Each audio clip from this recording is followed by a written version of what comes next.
दृढ़ विश्वास। मध्य प्रदेश के एक गांव में चतुर्भुज भगवान का मंदिर है। महाराजा जी का अपने गुरुदेव के साथ वहां जाना होता तथा वहां पूर्ण शिष्टाचार पूर्वक भगवान की सेवाएं पूजा होती है।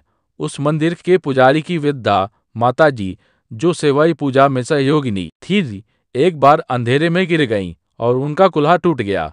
उन्हें ठाकुर जी की सेवा निभाने का बड़ा क्लेश रहता था और वे उन्हें कठोर शब्दों में उल्लाहना देती रहती थी। एक दिन वे वृद्धा माता जी अत्यंत सवेरे सवेरे गिरती हुई इसी तरह मंदिर तक पहुंच दाईं गर्भगृह का ताला खोला और अंदर से बंद कर दिया।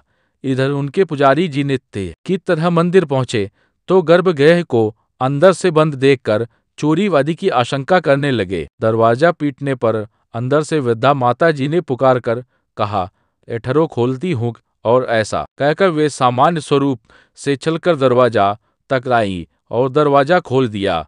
उन्हें टूटे कुल्हे की पीड़ा से मुक्त देखकर सब आश्चर्यचकित थे। पूछने पर उन्होंने अपनी सहज ग्रामीण भाषा में बताया कि मैं आज चतुर्भुज भगवान से लड़ाई करने आई कि इन्होंने मेरा कुल्हा क्यों तोड़ दिया। मैंने इनको कह दिया कि इसे ठीक कर दो, नहीं तो मैं तुम्हारा कुल्हा तोड़ दूंगी।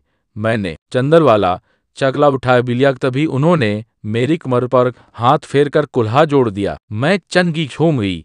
इस प्रसंग के संबंध में पूछने पर भक्तमाली जी महाराज ने बताया कि हम लोग प्राय भगवान की मूर्ति में पाषाण अथवा काष्ठ बुद्धि तो नहीं छोड़ पाते। उस वृद्धा माता जी की उस मूर्ति में दृढ़ भगवत बुद्धि थी, इसलिए यह साक्षात कृपार परिणाम हुआ। सच्ची घटना। रात के 2:30 बजे थे। एक सेठ को नींद नहीं आ रही थी। काल निकाली मंदिर में जाकर भगवान के पास बैठता है और प्रार्थना करता है। एक दूसरा आदमी भगवान की मूर्ति के सामने बैठा था, मगर उसका उदास चेहरा और आंखों में करुणा दर्शा रही थी। सेठ ने पूछा, क्यों भाई, इतनी रात को मंदिर में क्या कर रहे हो? आदमी ने कहा, मेरी पत्नी अस्पताल में है। सुबह यदि उसका ऑपरेशन नहीं हुआ तो वह मर जाएगी और मेरे पास ऑपरेशन के लिए पैसा नहीं है। उसकी बात सुनकर सेठ ने जेब में जितने रुपए थे वह उस आदमी को दे दिए। अब गरीब आदमी के चेहरे पर चमक आ गई थी। सेठ ने अपना कार्ड दिया और कहा, इसमें फोन नंबर और पता भी है, और जरूरत हो तो इस संकोच बताना। उस आदमी ने कार्ड वापस देकर कहा, मेरे पास उसका पता है, इस पते की जरूरत नहीं।